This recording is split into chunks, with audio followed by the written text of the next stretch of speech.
Book 8. The trumpets gave a harsh blare. Turnus raised the war sign from the tower of Laurentum, and whipped his horses up and clashed his weapons. Instantly all of Latium joined in frenzy and panic.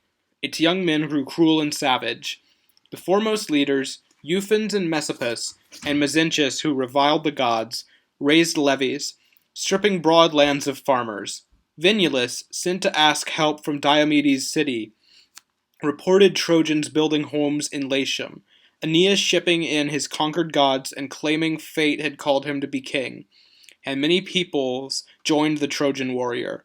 Far over Latium his renown was growing, but Diomedes could discern more clearly that either King Latinus or King Turnus his purpose and what he desired from victory. Meanwhile, great waves of worries tossed the hero, the son of Troy, at everything he saw. His thoughts were darting one way, then another, at every side of his perplexity, like shivering light reflected from the water in bronze urns, from the sun or shining moon, flittering everywhere, then shooting upward to strike the panels of the lofty ceiling. Now it was night. Deep sleep held weary creatures throughout the earth, all kinds that walked and flew. Under the tall, cold sky, Father Aeneas, troubled at heart by ruinous war, stretched out on the bank to finally give his body rest. The old man Tiberinus, who was god there, appeared. Out of the pleasant stream he rose through poplar leaves. A thin grey robe of linen covered his body, shady reeds his hair. He spoke and took away Aeneas's cares. Child of the gods who bring Troy back to us from its enemies, to preserve its tower forever. Laurentum's earth and Latium's fields await you. They're promised for your house and gods. Persist. Have courage, though war threatens. All the fury of the gods has drawn back. But now, as proof this was no empty dream, you'll find a giant sow with 30 newborn lying beneath the holm oaks on the shore, white on the dark soil, white young at her teats. The city will be there, and your sure rest. When 30 years have circled from this time, Ascanius will found Alba, glorious name. I prophesy the truth. I'll show you briefly, so listen, how to triumph in this crisis. Arcadians, Pallas's lineage in this land, followed their king Evander and his standards, and chose a hilly site and built their city Palantum, named for their progenitor. They are at constant war with Latium's people. Make them your allies, join them in a treaty. I'll lead you up the stream between my banks. You'll overcome the current rowing inland. Son of the goddess, come. As the first stars set, supplicate Juno, thwart her menacing anger with ritual prayers and vows, and pay me honor when you prevail. I am the brimming river, grazing these banks and cutting through these rich fields, the azure Tiber, favorite stream of heaven. My halls are here, my source among the high towns. The river disappeared to the deep floor of his pool, and sleep and darkness left Aeneas. Standing, he saw the heavenly sunlight rise, cupped river water ritually in his hands, lifted it, and sent fervent words to heaven. Nymphs of Laurentum, who give birth to rivers, and Father Tiber with your holy stream, take me and keep me safe at last from danger. Because you pity our distress, wherever your wellsprings gush out, filling you with glory, I'll worship you and honor you with gifts, horned king of all the waters of the west. Only stay with me, prove your holy favor. He spoke, and chose 2 biremes from the fleet, then oarsmen, and supplied his men with weapons. But suddenly he saw the marvelous portent through the forest, a white sow with her white offspring stretched on the grassy bank. Devout Aeneas placed the beast and her brood both at the altar, and offered them to you, majestic Juno. The Tiber flowed less swollen that whole night, checking its current, silencing its waves, and smoothed its surface to the gentle peace of a marsh, so that the rowers wouldn't struggle, and so with cheers they sped along their way. Greased hulls slid through the shallows, woods and water wondered to see these strange things, warrior shields shining far off and painted swimming hulls.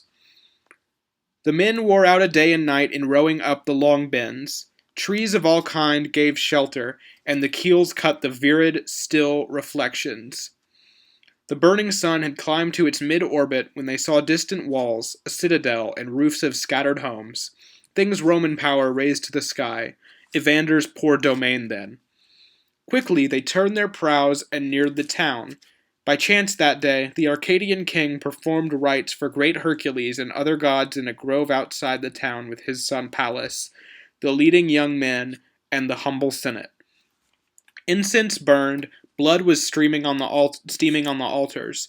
They saw tall ships glide through the shady woods to the shore, as men thrust at the oars in silence. The sudden sight alarmed the feasting men. They all stood up. "Don't interrupt the ritual," Pallas warned, snatched a spear, and dashed to meet them. From a far mountain he cried, "Where are you heading on roads you don't know? Who are you by bloodline? Where do you come from, and in peace or war?" Father Aeneas answered from the high stern while holding out a branch of peaceful olive. "We're Trojan-born, and we're at war with Latins, who shamelessly attacked us refugees. Where is Evander? Tell him chosen leaders from Troy have come to ask for an alliance." "Come ashore," Pallas said, "though I don't know you." Troy's great name staggered him. "Speak to my father face to face. Be a guest friend in our household." He seized Aeneas's hand and pressed it warmly. They moved off from the bank into the woods. Aeneas cordially addressed the king. "Best of men born from Greeks, fortune has sent me as a suppliant to offer bows with fillets, not shrinking from a Greek lord, an Arcadian from the same stock as Atreus' two sons. No, my own rectitude, shared lineage, the prophecies of gods, and your wide fame unite us, and I am fate's willing servant. Lord Dardanus sailed to the Teucrians and founded and fostered Troy. Greeks say he was the son of Electra, Atlas's daughter, massive Atlas who holds the globe in heaven on his shoulder. Mercury was your forebear. Snow-white Maia on Cylone's chilly peak gave birth to him. If we can trust tradition, that same Atlas who hoists the constellations fathered Maia. Your family and mine come from the same blood. This I relied on, and I used no legates to test you cannily. No, I came myself, and risked my life, a suppliant at your threshold. The Daunian race hounds both of us with cruel war. They think they cannot fail if they defeat us, to place a tight yoke over all the west and hold the seas that wash the north and south coasts. Give me your pledge and take mine. Warlike spirits are ours, and soldiers proven sound by action." The whole time that Aeneas spoke, the king surveyed his eyes, his face, and all his body. Then briefly answered, "Bravest of the Trojans, I welcome you with joy, remembering the words and voice and face of great Anchises. Yes, Laomedon's son Priam went to visit Hesione, his sister's kingdom, Salamis, then went on to Arcadia's cold district. The down of youth first flowered on my cheeks then. The Trojan chieftains awed me, the prince Priam awed me, yet striding higher than the rest was Anchises, and I burned with boyish longing, till I could greet the hero with a handclasp and lead him to the town of Phoenius. Lycian arrows and a handsome quiver and a cloak with gold threads were his parting gifts, and a pair of gold bits that my son has now. My right hand makes the pledge that you desire, and when the dawn returns to earth tomorrow, you'll go back cheered and helped by my resources.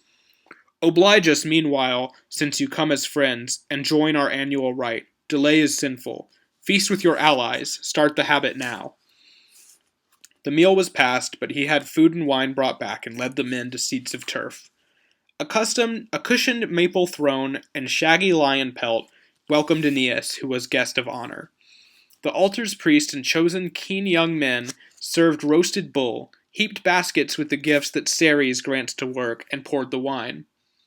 Aeneas and the other Trojans savored a whole ox chine and sacrificial entrails. When they had got the better of their hunger, royal Evander said, "No superstition about old gods imposed this ritual, this feast, this altar for a powerful being. No, Trojan guest, saved from a savage peril, we owe a deity this yearly rite. First, see that cliff with overhanging rocks, the desolation of that mountain house, and the far-flung boulders of a giant crag fall? A cave was there, reaching immensely far back, half-human hideous Cacus's home, cut off from the sun's rays. The ground was always wet with fresh gore. Hanging on barbaric doors were pallid heads of men, decayed and grisly. Vulcan had sired the monster. It was his flames Cacus belched blackly, moving in his vast bulk. At last, we had, as people do, an answer to long prayers, and a god arrived to help us. Hercules, great avenger, proud of killing three-bodied Geryon and of the spoils, huge cattle grazed and waited in this valley. Cacus's depraved and fury-haunted mind could leave no treachery or crime untried. He took 4 splendid bulls out of their pasture, and 4 resplendent heifers. To prevent them from making hoofprints in the right direction, he dragged them by their tails, reversed their tracks, and hid the stolen creatures in his dark cave. No evidence would lead you to the place. Meanwhile, Amphitryon's son prepared to drive his cattle on. They'd graze their full, and go.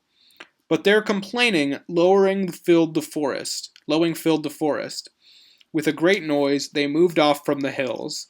One of the captive cows in the vast cave lowed back and thwarted Cacus's plan to keep her. At this, black fury blazed up in Alcides. He snatched the heavy-knotted club he fought with and ran up on the steep and lofty mountain. Then we saw Cacus fearful and tormented, for the first time as, faster than the east wind, he sought his cave. His feet were winged with terror. He shut himself inside and broke the chain his father forged for holding up the boulder, which toppled now to barricade the door. But now the furious Terinthian was there. He gnashed his teeth and peered all over for a way in. He raged 3 times around the Aventine.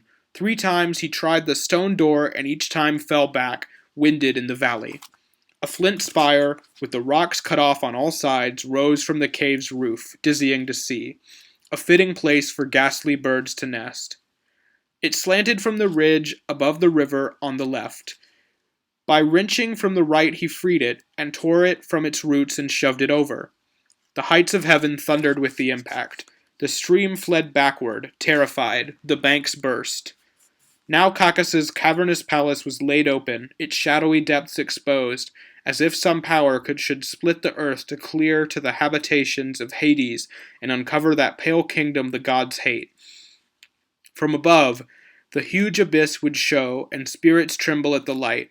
The monster then, caught in the sudden daylight in the rocky hole, had never howled like this, as Hercules harassed him from above with everything at hand.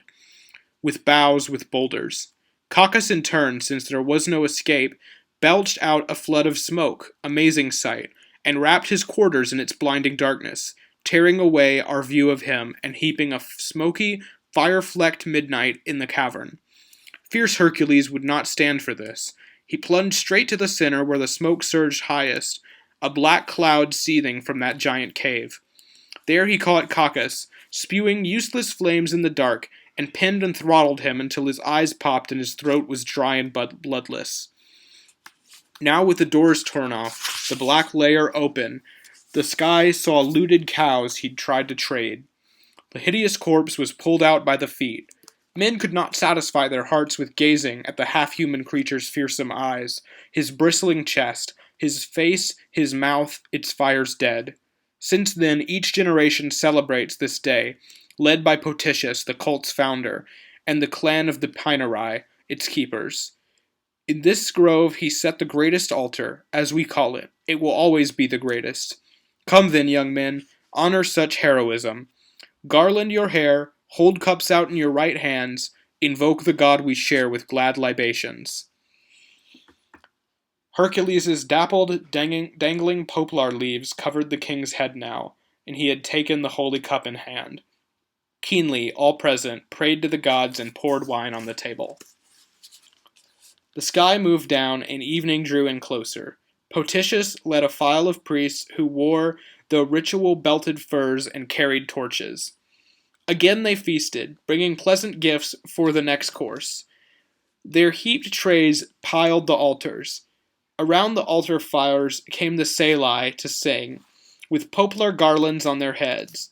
A young choir and an old one sang the valor of Hercules, how he throttled his first monsters, the twin snakes that his father's wife had sent, then overthrew Oechalia and Troy, towns great in war, and finished countless labors for King Eurystheus.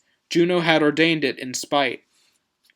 You triumphed everywhere. You slaughtered the cloud-born centaurs Pholus and Hylaeus, the Cretan beasts, and the giant Nemean lion.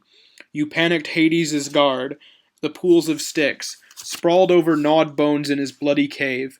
You even faced Typhoeus with his weapons raised high. You found a way to kill the Hydra of Lerna, with its crowd of heads that ringed you. Greetings, true son of Jove, heaven's fresh glory. Come to your ritual with happy omens. Such were the exploits that they sang. Above all, the cave and fire-breathing Cacus in it. The whole woods echoed, and the hills resounded. The rites were over. Everyone returned to the city. Hampered by old age, the king kept his son and Aeneas close beside him, and spoke of various things to ease the walk. Aeneas gazed all over, much impressed. For everything he had an eager question, and learned of what the men of old had left there. Royal Evander, founder of Rome's fortress, said, Native fauns and nymphs once shared this forest with a race of men born out of flinty oak trees, primitive, ignorant of yoking oxen, and how to gather goods and how to keep them. Their food came from the trees and savage hunting. Saturn was first to come, a kingly exile running from high Olympus and Jove's violence. This race, untaught and scattered in high mountains, he brought together under law and called it Latin, since he hid safely in this country. Under this king, the age that they call golden took place, and in great peace he ruled the people, till slowly a degenerate age came on with its war frenzy and its ardent greed. Then came Ausonians and Sicanian tribes. The land of Saturn often changed its name. Then there were kings and giant cruel King Thybris, after whom we Italians called this river. Then the Albula has lost its ancient name, all-ruling fortune, fate with no escape, Apollo's mandate, and the nymph Carmentis, my mother's fearsome warning set me here, an exile to the ocean's farthest edge. Instantly he went on and showed the altar and gate the Romans gave the name Carmental, an early honor for the nymph Carmentis, the first to prophesy the coming glory of Pallanteum and Aeneas' sons. A large grove came next. Fierce Romulus would one day make it the asylum. Next, a chill cliff roofed the Lupercal, named for Arcadia's Lycian Pan. He showed the sacred grove, the Argiletum, and told how Argus, though a guest, was killed there. Tarpeia's rocks was next, and the Capitol, gold now, then overgrown with forest brambles. That cliff and woods made rustics quake already. They felt a deadly power in the place. A god, we don't know which, lives in this forest, this leafy hill, the king said. The Arcadians think they see Jove himself here often, shaking his dusty aegis, summoning the storm clouds. But these two towns with ruined walls you see are a record left of men who came before. Old Janus built this forest, and Saturn this one. Janiculum and Saturnia were their names. They then moved toward Evander's simple home. His lowing cattle ranged on what is now the Roman Forum and the posh Carinae. They reached the house. Hercules stooped inside and found this palace big enough, the king said. Friend, snub wealth bravely. You too must be ready for Godhead. Come, don't sneer at my poor home. Beneath the narrow roof he led Aeneas, a towering man, and placed him on a couch of leaves on which a Libyan bearskin lay. Night fell, embracing earth in her dark wings. Venus's maternal terror had its reasons. Laurentum threatened, shameless tumult spread. She spoke to her spouse Vulcan in their bedroom of gold, and breathed divine love in her words. While the Greek kings were struggling to sack Troy with its citadel that had to fall in flames, I asked no help, no weapons from your art. For the poor things, dear husband, having no wish to see your work, and trouble go for nothing. Though I owed much to Priam's sons, and often cried for the bitter hardships of Aeneas. Now Jove's will sets him on Rutulian shores. I plead for arms, a mother for her son, from your godhead, which I honor. Nereus' daughter and Tithonus' wife could win you with their tears. I see tribes missing, gates shut, iron sharpened against me to eradicate my people. He wavered. Tenderly the goddess wrapped him in her white arms and fondled him. In no time he took in the familiar flame. The old heat ran through his bones and shook him to the marrow. as when a streak of flame ripped loose by thunder flashes and shoots through clouds with its intense light. His wife was glad, her tricks and beauty worked. Bound in eternal love, the great god spoke. Why give these far-fetched reasons? You had faith in me once, goddess. Had you wanted it back then, I would have rightly armed the Trojans, since neither fate nor the Almighty Father had outlawed 10 more years for Troy and Priam. But if you're now preparing for a war, whatever help my skill and care can promise, anything that the force of life and bellows can make from melted iron and electrum is yours. Don't plead for it and doubt your powers. He then made tender love to her, and melted into sweet slumber in his wife's embrace. But when he woke from his first sleep, and night had finished half her course, the hour a woman who makes tenuous living from her craft of spinning wakes the sleeping ashes, adding night hours to work, when slaves kept at their long tasks by firelight to bring up her little children and guard her marriage bed from any shame. At that hour, and as tirelessly, the fire god rose from his soft bed to his craftsman's labor. By Sicily and Aeolian Lipari, an island rears up high with smoking cliffs. Dug underneath it are the caves of Aetna, for the loud forges of the Cyclops clan. The anvils boom and echo with strong blows, dipped iron squeals, and forges roar with fire in Vulcan's workshop in the land Vulcania. From the sky's heights the fire god came, to find his workers beating iron in that vast cave. Brontes, Stirapes, Pyracmon with his bare chest. They had in hand a new forged thunderbolt, part perfect, part unfinished, such as Zeus the Father hurls to earth in lavish numbers.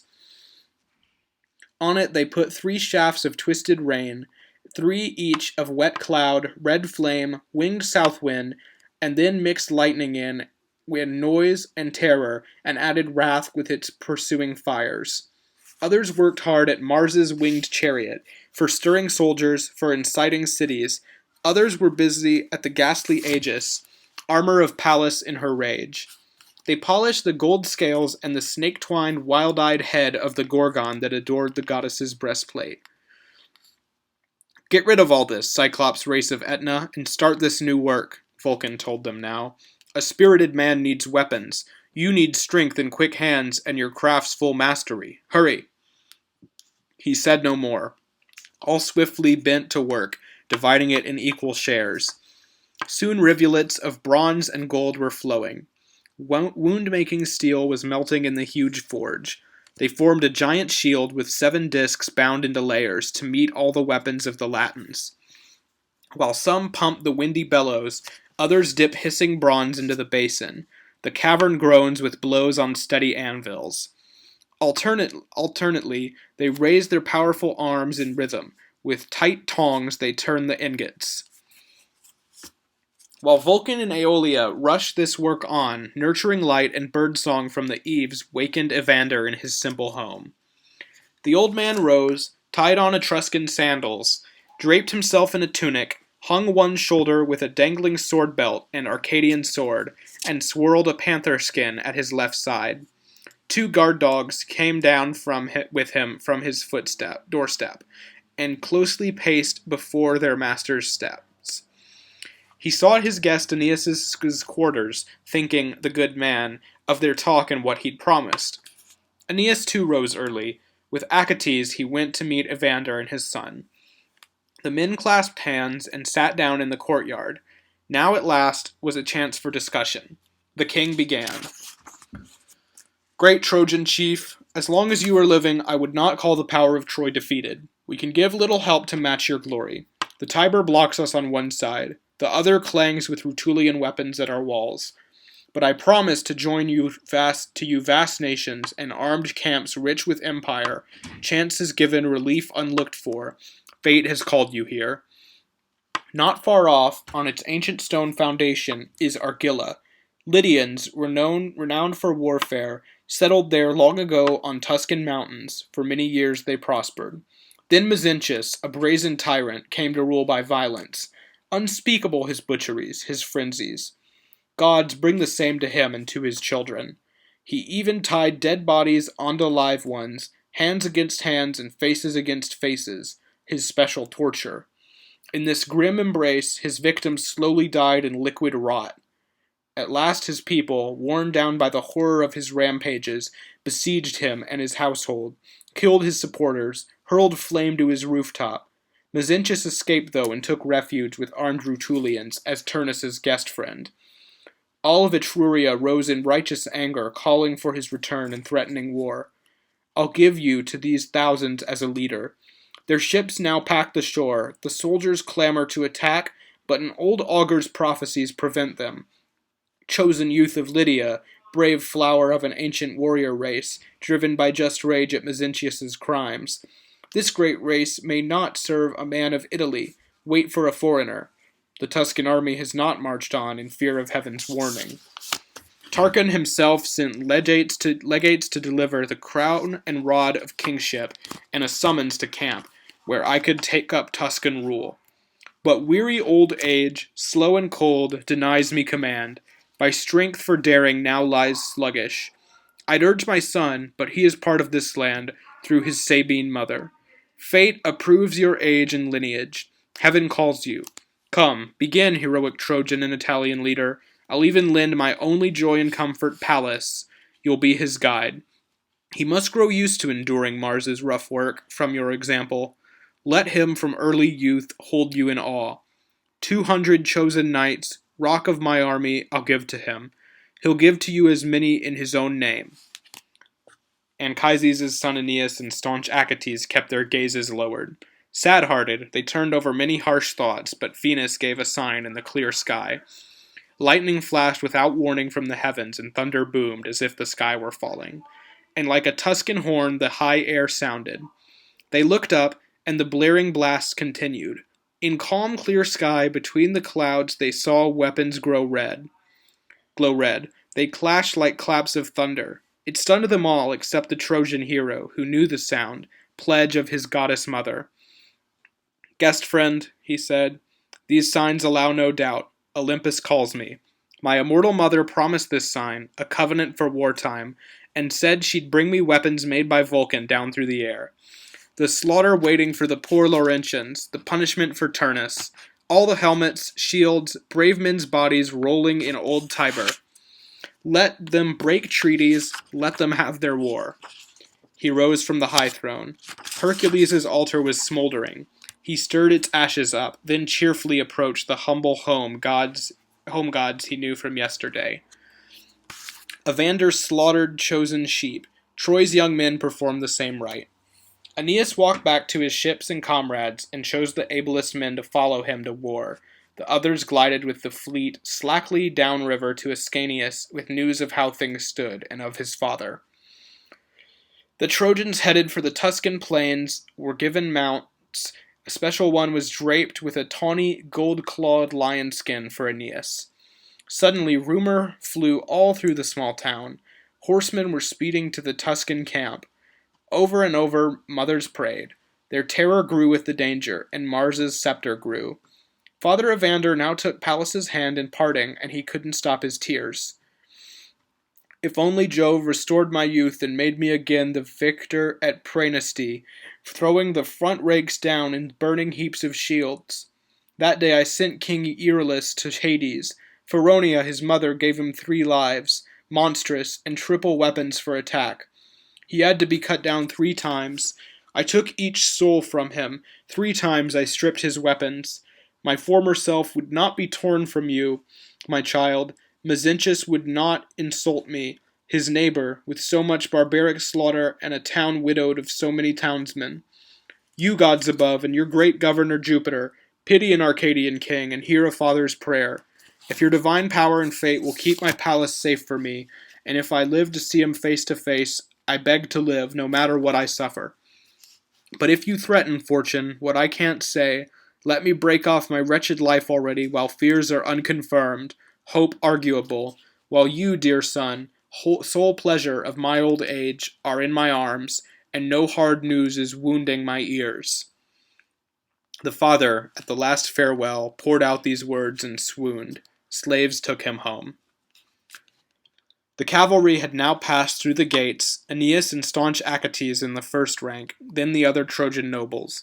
In the middle went Pallas, in a vivid cloak and armor, as, wet with ocean's waters, Lucifer, whom Venus loves above all other stars, raises his sacred face and melts the darkness. On the walls stood frightened mothers, gazing after the dusky cloud, the shroops that glowed with bronze. They marched off in their armor through the brush, the closest way. A shout rose from the column. Horses' hooves rumbled on the fertile plain. There is a forest near cool Caries stream, widely held sacred by an old tradition. Hills covered in black firs encircle it. They say the old Greeks, first to live in Latium, made this a shrine with its own festival, for Silvanus, who is god of fields and herds. Tarchon and his Etruscans pitched their tents in a safe site nearby. A hilltop view showed the whole army camped across the plain. Here Father Aeneas and his picked troops came tired, cared for their mounts, and ate and rested. Snowy white, holy Venus brought her presence through heaven's clouds. Far off, she saw her son in a secluded valley by a cold stream. She went straight up to him and spoke these words. My husband's gifts are finished with the skill he pledged, so don't hang back from challenging those arrogant Laurentians or fierce Turnus. The Cytherean embraced her son, then set the arms beneath an oak in all their splendor. The goddess's gift, the honor of it, thrilled him. He couldn't gaze enough at every piece. With awe he picked them up and turned them over. The fearsome helmet with its flaming crest, the deadly sword, the blood-red corslet rigid with bronze, enormous like a cloud, blue-shaded but kindling with the sun's far-stretching rays, then the smooth greaves of forged golden electrum, and the spear and shield, work beyond telling of. There the god of fire had etched Italian history and Roman triumphs from the prophecies he knew, all of Ascanius's line to come, and every war the clan would fight in sequence. There lay a mother wolf in Mars's green grotto. Playful twin boys were hanging at her teats, fearlessly suckling on their foster mother. She arched her neck above the pair and licked either in turn to shape them with her tongue. Beside this, he'd put Rome and Sabine women snatched, such a lawless act, from crowded stands at the great games. Old Tatius, with his stern folk of Curies, went to war again with Romulus and his settlers. It was over then.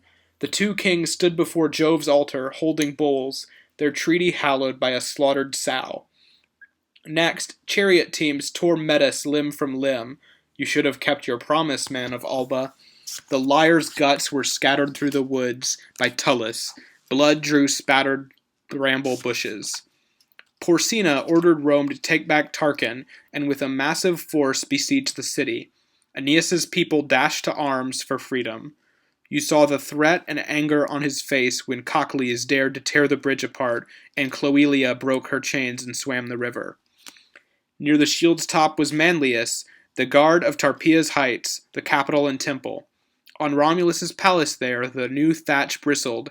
In the gold portico, a silver goose, flapping and calling, warned that Gauls had come. Stealing up through the brush, they'd reached the stronghold, protected by the favor of dark night. Their hair was shaggy gold, their clothes were gold, their striped cloaks shone, around their milky necks were twists of gold. Each rattled in his hand 2 alpine pikes, long shields were their protection. The god had hammered out the leaping Salii, naked Luperci, wool caps, and shields fallen from the sky. In dainty carriages, chaste matrons brought holy objects to the town. Far off were Dis's high gates, the settlement of Hades where crimes are punished. Catiline hangs there from a looming cliff and quivers at the Furies. The good live elsewhere. Cato makes their laws. A picture of a swollen sea in gold wound through these scenes and billowed with white foam. Bright silver dolphins circled in the spume of the rim and swept the surface with their tails. The bronze-braced fleets at Actium in the middle were lined up there to see. All of Leucate was seething with them. Gold shone on the waves. Caesar Augustus led the Roman forces, senate and people, hearth gods, mighty sky gods. High on the stern he stood, From his glad forehead poured two flames. From his head his father's star rose. Near him Agrippa, gods and winds both helped him, led the line from on high, his head ennobled with the bright ship beaks of a naval crown. Antony, victor of the East, the Red Sea, brought foreign wealth and jumbled troops against them. He hauled in Egypt, Oriental powers, and farthest Bactra. His Egyptian wife followed him. Outrage. Now the navies clashed. Beaks, backed oars, triple spikes churned sea to foam. To the open. You'd imagine Delos torn loose and floating, or high mountains smashed together. Men moved to battle on such towering sterns. Oakum in flames and iron weapons soared. Neptune's fields reddened. Rallying her ships to the center, the queen shook her country's sistrum, not seeing yet the two snakes etched behind her. The dog Anubis and all sorts of beast gods faced off with Venus, Neptune, and Minerva, and Mars raged in the middle of the battle, engraved in iron. Grisly furies hovered. Discord stalked in a tattered robe, contented. Bellona followed with her bloody whip. From his shrine up on the cliff, Apollo saw them and aimed his bow. Egyptians, Indians, Arabs, Sabaeans turned and fled in terror. The queen was pictured calling on the winds, and just then loosening troops to let the sails out. The smith god made her pale among the slaughter. She faced her death. The waves and the northwester swept her along. The mighty Nile, in mourning, opened his arms and giant cloak and beckoned the conquered to retreat to his blue delta. Caesar rode into Rome in triple triumph and gave our gods their holy, lasting payment. 300 towering shrines throughout the city. Streets roared with celebration and applause. Offerings filled the temples, mothers danced, and slaughtered calves were sprawled before the altars. Sitting at shining Phoebus's snowy threshold, he viewed the nation's gifts and had them mounted on the proud doors. All kinds of clothing, weapons, and languages filed by in captive order. Liliges, loose-robed Africans, Carians, nomads, Galonian archers. The Euphrates walked with meek waves, and the two-warned Rhine walked by, the remote Morini, the Dahe now first conquered, and the Araxes, angry at his new bridge. Aeneas loved these scenes on Vulcan's shield, his mother's gift, but didn't know the stories. He shouldered his descendants' glorious fate.